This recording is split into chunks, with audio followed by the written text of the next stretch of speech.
Kani kedai ke Batisi TV, bat pidang pet ya ke kubur baman kasni, belawan rashapi tak ke rupa, ringkat bat ke Orange Nissan, lom sokpo near Fire Brigade Ground, Shillong. Kasorkar jelah ka arpotrek mentau benai no pra arjakat pra. Kalapan bena bayak election je thamai ye kinomik man seki artli ki Autonomous District Council jongka ke HADC bat ke JHADC. Kan long haka arpenyo terek ubnai rempang jong senam arjakat khandai. Kat ba kasngi banyo ki buat pat kan long haka ar terek ulber. Usembut menteri rangba kejela uba preston tensong habakran hakinong patai kubor. Hadin balawai ke jelang jongka kanhol menteri mulai turu ba kejing tap kerteng ki kertong kan sedang nadu kasngi ba penmi ya kani kejing penbena. Kat ba kasngi ba khaddo ban tap kerteng kan long haka nyau terek urampang. Kajing jurep yaki kot kisla jong ki kertong kan long haka pratere urampang kat ba kajing ailat ban wengno yaki kerteng jong ki kertong na kajing ekon kan long haka khandai tere urampang hi usembut menteri rangba ka jela ula pentepru ba ka model code of conduct kan sedang no nadu ka ar tere ubnai rampang arajar kat khandai relating to this council election of Khasi and Jaintia District Council. Date of publication of draft electoral roll. Write down, huh? Date of publication of draft electoral roll will be on the 12th January 2019. Last date for filing claims and objection. Last date for filing claims and objection 22nd January 2019. Then disposal of claims and objections on 26th January 2019. Then final publication of electoral roll on 30th January 2019. Date for calling the constituencies to elect their representative, meaning date of notification will be from 2nd February 2019. Then last date for filing nomination 7 February 2019. Date of scrutiny of nomination papers 8 February 2019. Last date of withdrawal 9 February 2019. Date of polling is 27 February 2019. 27 February 19. And date of counting 2nd March 2019.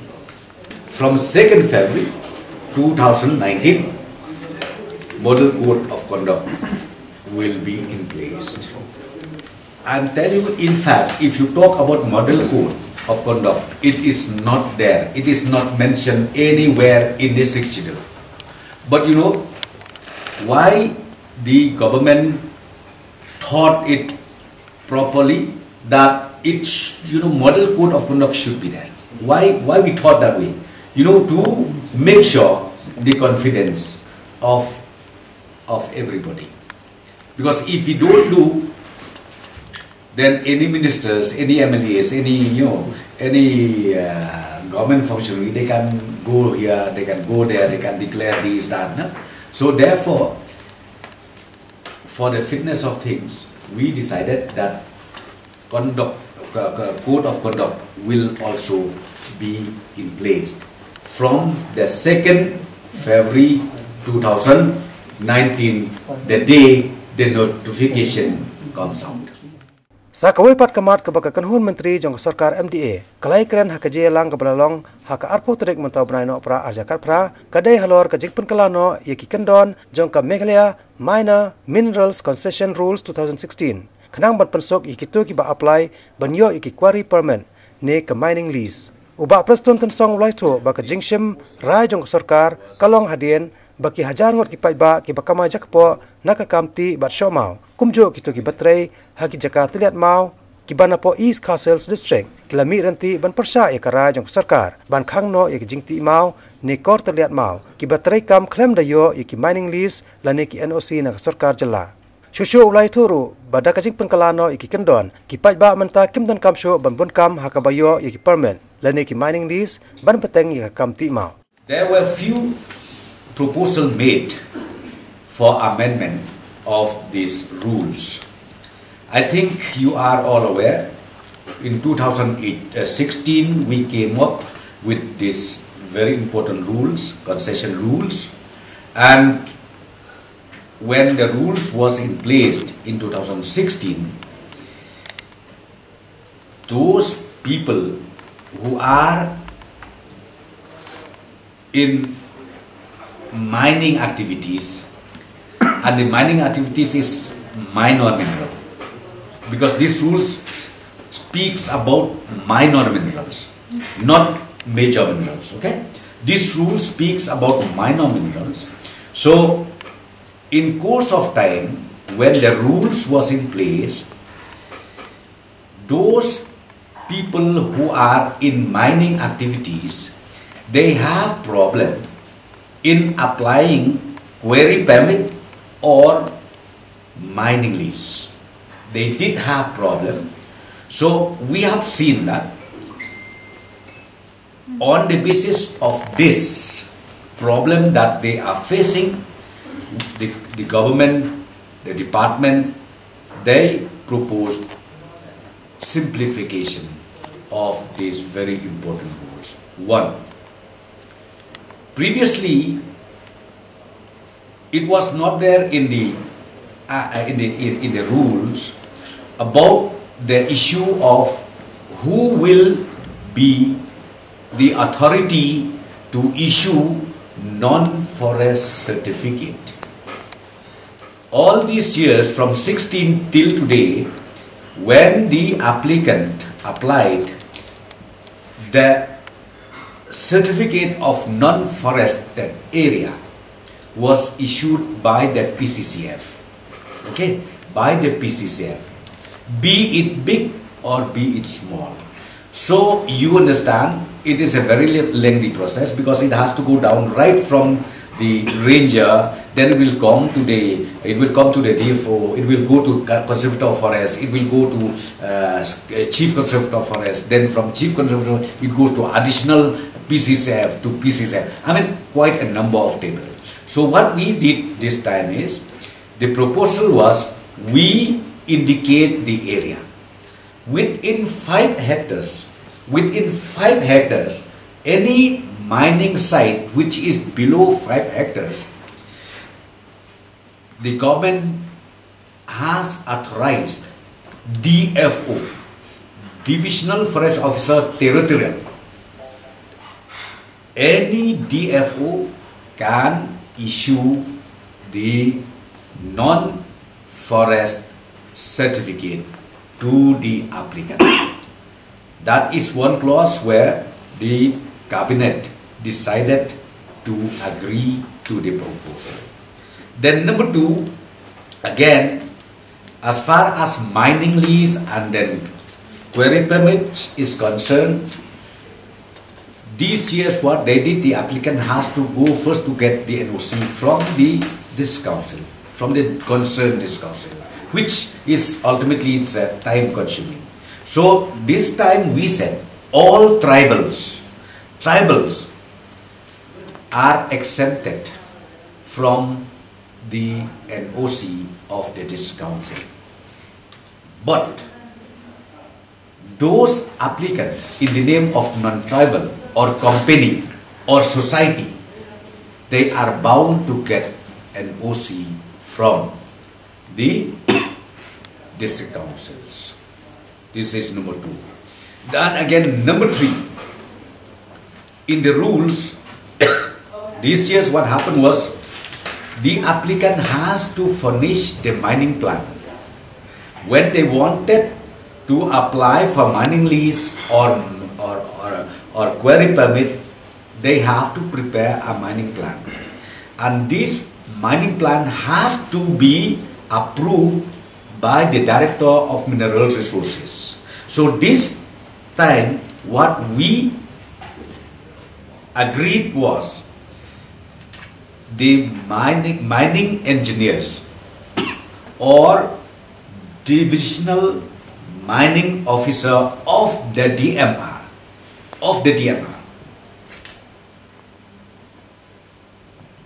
is authorized to approve the mining plan at their respective jurisdiction.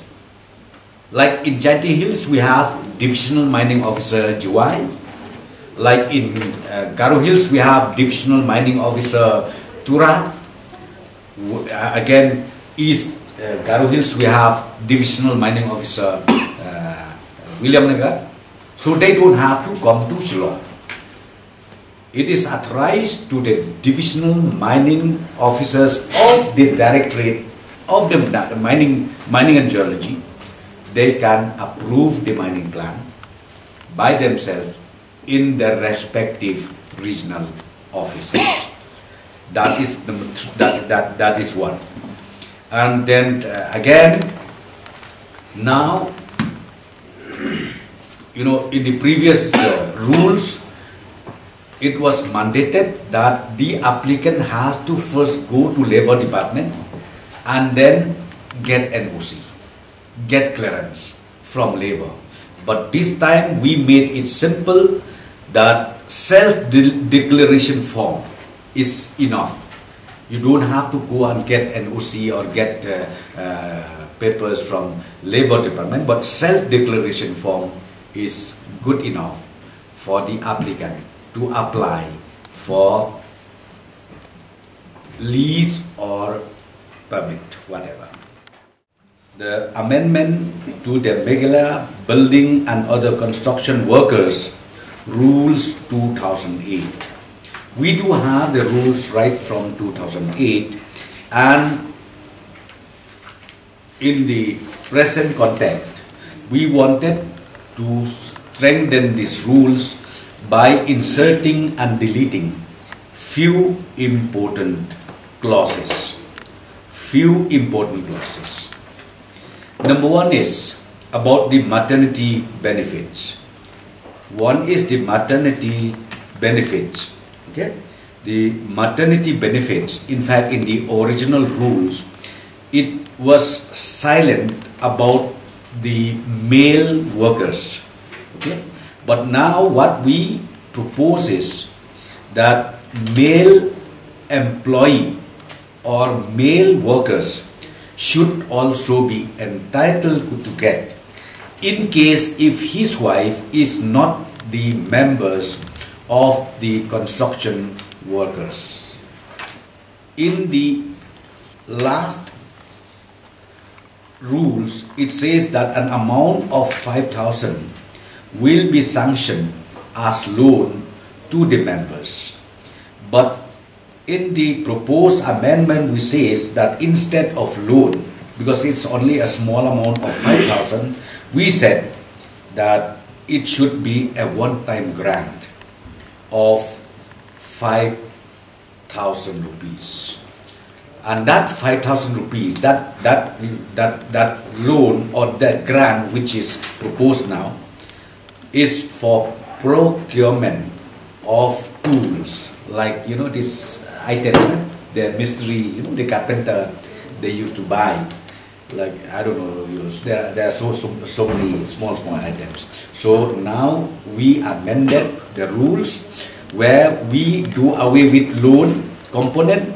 What we said, it should be a grant, one-time grant, okay, for procurement of their materials. That was this one. Quite a number we have, quite a number.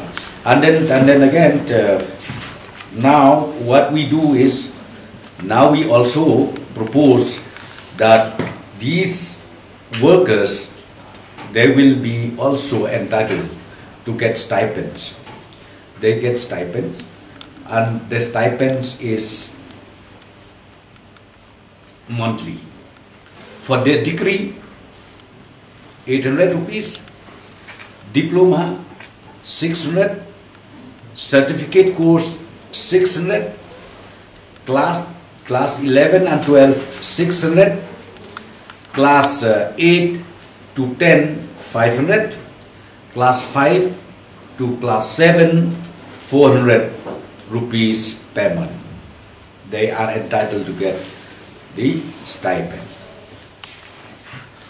And then again we also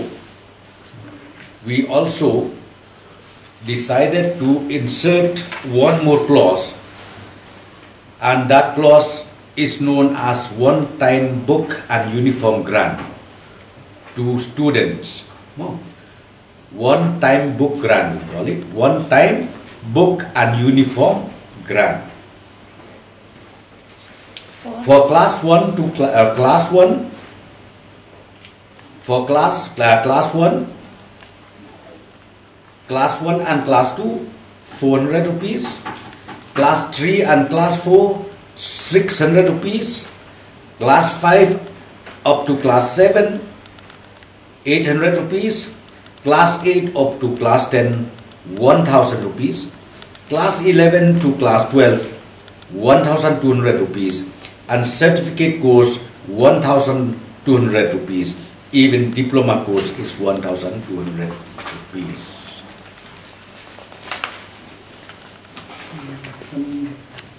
In fact, this amendment of these rules is very important, because I think you are aware that the implementation of this Meghalaya Building and Other Construction Workers Act is being supervised by the Supreme Court themselves. And this amount is generated in the form of 1% cess collection. And this happens to each and every state in India. So we are bound to extend financial benefits to the registered workers. Okay? Those people who does not work on the building and other construction, they are not subjected to this act. So up to date, because Labor Department works so hard to convince the workers to come and register themselves, because the benefit is maximum. They can get a lot of benefits, as I've said to you. Even you know, if somebody expired, whether at work or whether by accident or whatever, but they are entitled to get even 1 lakh rupees ex gratia through this act. Be it private, be it government organization, they are entitled. But only those workers who is in building and other constructions, that is treated as the workers, and they can register themselves.